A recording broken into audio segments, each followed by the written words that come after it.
Right then, welcome back.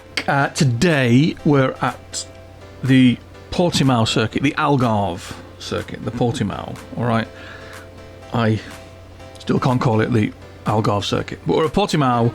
We're on the 1989 FZR, so Yamaha FZR-750R endurance bike, and we're just going to do a quick track guide on the car circuit. Now, we've done the full circuit and car circuit, very, very similar, apart from that that's on the screen now. That horrible chicane at the bottom of the first hill. We're going to try and get into the 140 somethings, but we'll see. So across the line, flat out, first braking area is the marshal's post just before you go over the brow of the hill. Hard on the brakes, get the back end waving about, beautiful. Don't tip in too early, and when you do tip in, you want to turn almost all the way back on yourself, because you've got a left hand flick and then a right hand flick. So turn back, and again, nice and tight to the curb, turn back on yourself, so don't let the bike run wide out to the right, keep it across to the left, flick it back across just before the end of the green. Little bit of curb, not loads. Be careful on the throttle, because if you're too early on the throttle, it'll fire you out wide and you'll have a foul lap. Next braking marker or braking area, that handy white line on the left hand side. Again, stay nice and tight in. Follow the curb round. Don't do what I do, I run a bit wide. Follow the curb round, because we've got to fire the bike back across to the left over the bumps, and this corner is horrible. Two choices, curb or a little bit wider. I went curb on this occasion. 6 and 2/3, whichever one you do it. The bike's going to move about, that's why we need to get that rear suspension set up nice and proper. Next braking area, anywhere between the curb starting and the lovely bit of grass, it's not grass, it's artificial turf obviously, and get on the brakes nice and hard. Don't turn in too early. We want to spend as little time as possible with the bike leant over at the apex of the corner, so dip down and then we start standing it back up and get back on the gas. Don't spend loads of time leant over, you'll just bleed time away, you won't get a very fast lap. Over the brow of the hill, and two things going on here. One, the braking marker is about where the tarmac changes colour between that and the curb, and we've got to push it back across to the right. I was a little bit wide, bit of time on the table. And then your next braking area, the end of that red curb on the left, and we're going to, well, this off corner, what is it, turn 9 Samsung, I can't remember that name.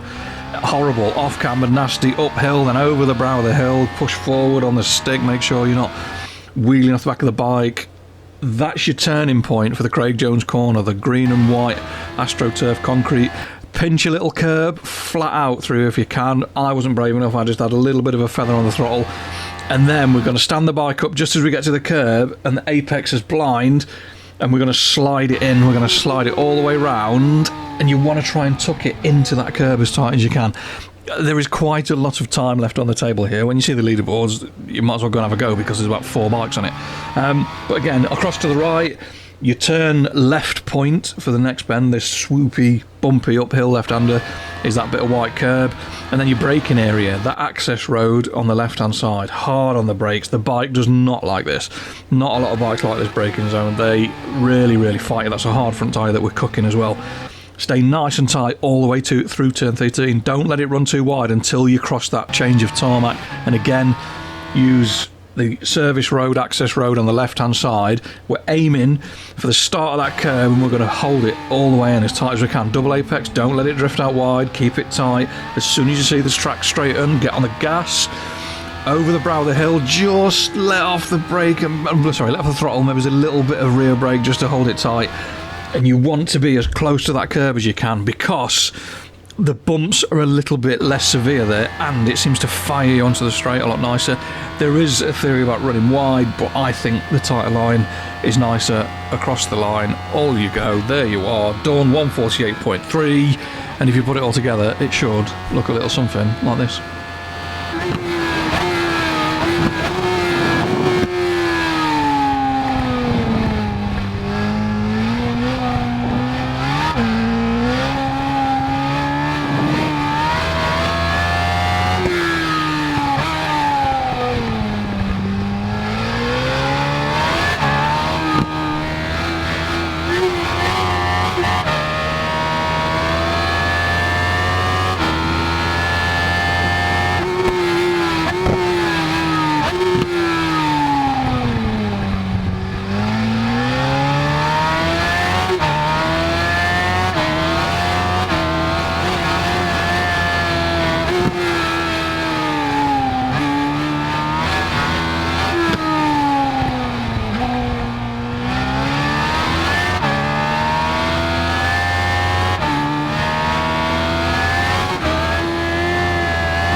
And there you go. Hard on the brakes. Get that rear wave in. Oh, sir. Oh, sir. Very brave indeed. But yeah, 148.342. Did 7 laps. I mean, we would, 150.8 was the slowest, 148.3 was the quickest. So 2.5 seconds between making a mess of it and getting a really clean lap. It's hard to get clean laps at Portimao, I get that. And there you go, 5 bikes. Has there ever been a better opportunity to get your name in lights than going and have a go on that leaderboard? There's a bit of time on the table. There's a 147 in it for sure. And before someone floats it, I'm sure that Meerkat will go and do a 146 or something like that. But you see, he doesn't seem to do many endurance bikes, but maybe he just likes the race stuff. And there you go, Bonnie bike, Yamaha, fake Olins and all sorts on it. Purple wheels, weird. They're not purple. Not purple on my Xbox. I know I keep saying that, they're blue. But there you go. Next one. Daytona, the Daytona motorcycle circuit. We're going to do that. 1996 FZR-750R. And there you go. Thank you very much. Thanks for watching, commenting, liking, subscribing. Give it a go. Let me know how you get on. If you go quicker and let me know in the comments, and I'll go and have another go, and we'll have a little bit of a ding dong. But there you go. Fingers crossed. I'll see you next time when we're at Daytona. Take care. Stay safe. Peace.